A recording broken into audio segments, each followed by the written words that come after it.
Alrighty folks, so we're going to get cracking on with the Plague Marine. We're going to do the fleshy, mutated-y, tentacly, sticky out bits.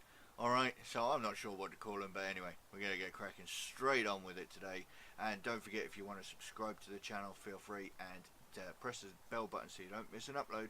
But for now, we're going to get straight on with it today. Alright, come on.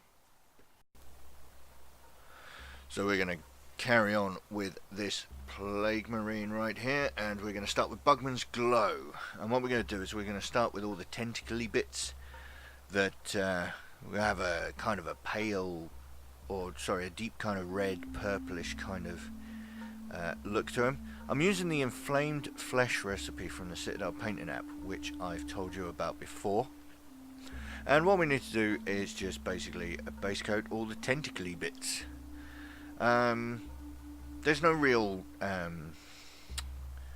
sort of which bits to paint is up to you. I'm choosing the nozzle bit.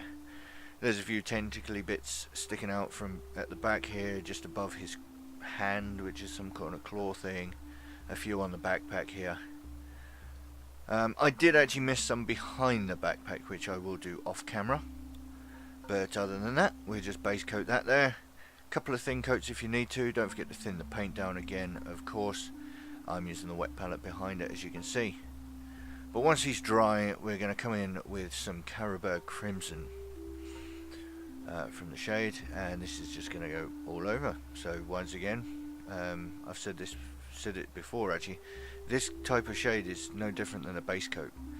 Do it nice and thin, be nice and careful, and if it pulls, make sure you remove it with the brush. And just give it a once over. I'm going to try and put him down without dropping him. But there we go. And pop him there to dry. And then when he's dry, we're going to come in with Drucci Violet. Now this isn't going to go all over. I have got it in a dropper bottle, but don't worry about that. I'm going to put this in the deepest recesses where the red is now the darkest parts. You can see the red kind of gave the Bugman's Glow a red kind of glow to it, and this is going to go into the deepest parts, right in those pock marks, into this sort of broken part of it, and it will also go along the edges where, for argument's sake, on this bit where it meets the green.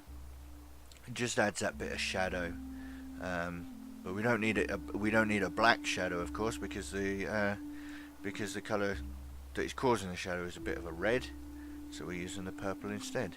And again, we're just going around, dotting it on where it needs to be in the darkest recess. Drop the model again, but then leave him to dry. And now you've got a choice. You can either go Kislev Flesh or Eldar Flesh if you want to use the edge highlighting or the dry brush method. Now I'm going to show you what you would do with this if you were edge highlighting.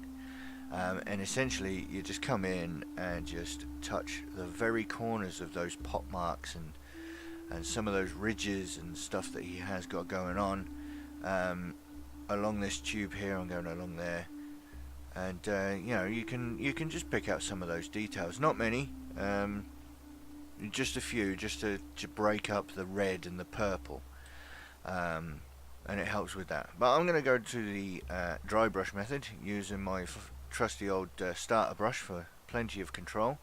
There's not a lot left in the Eldar Flesh bottle here, but wipe it off on the kitchen roll and just flick it across the purple. I mean, it's as simple as that. You don't need to. There isn't that much detail on these tentacles here. You're just touching it across the edges. Just run it along. It'll catch on a few of the details, but you're not trying to put a load of colour down. And I just pointed out there, don't worry about hitting the green. This Eldar Flesh is actually a really nice colour.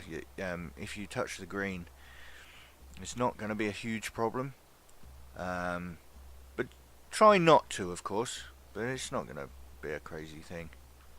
And now we're finished with the tentacles, and we're going to come in with Rakarth Flesh. And I'm going to use this on what I would assume was his original skin. So his claw thing that he has got going on down here, I would assume was his original skin. It's just mutated into some weird thing. So I'm going to paint that, And as I'm doing this, nice and thin as always, don't worry about coating it all in the first go. And I'm coming around here, there's some bits and pieces poking out.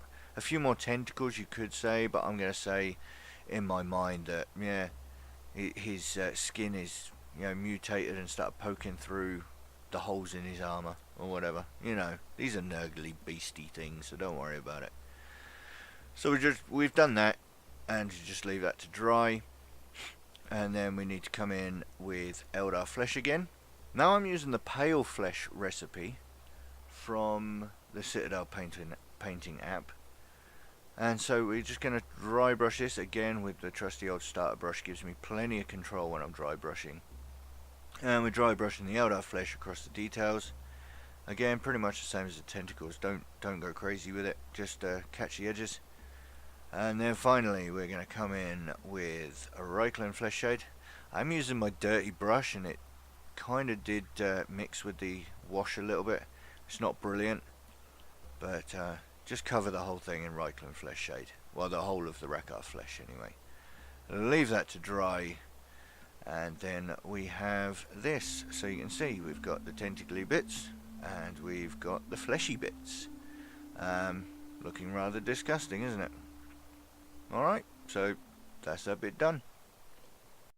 And there he is, he's all done. Brilliant. All the tentacly bits, nurgly bits, whatever. I mean, I did miss that bit at the back, which I've already said I'm going to do that off camera. But, yeah, I'm not going to do anything that you haven't already seen. So we're going to get cracking on with that, but I think he's doing alright, isn't he? There's not much left to do on him. The next video will be bone. The rotting bone stuff again. If you want to get a head start on that, have a look at the Citadel app, because I'm going to use the rotting bone recipe for that. And then we've got things like the black on the gun, maybe some few tiny details that will be in a video, and we've got things like the boils and stuff, that'll be another one, and then possibly some more weathering and stuff that will be needed to do. So, you know, there's a couple more videos left to come with this guy, but I think you'll agree that what we've done so far has been super simple, and I am going to carry on with that train of thought, doing all of these things as simple as possible. So if you don't want to miss any of that, don't forget to press that subscribe button, and right next to it the bell button, because you won't miss any of my uploads. And you'll also find in the description below all of my social media, my Facebook, Twitter, and all that jazz. You'll find me down there and all the links. And while you're down there, if you want to help support the channel and maybe even help buy some models that I wouldn't normally buy myself, and I'll paint for you guys, and well, if I don't need them, I'll probably give them away. So have a look at my Patreon app if you wish, from as little as $1 a month. But don't feel obliged to do that. Do so at your leisure. And that just leaves me to say, thank you for watching this one. I'll catch you in the next one. Ta-ra.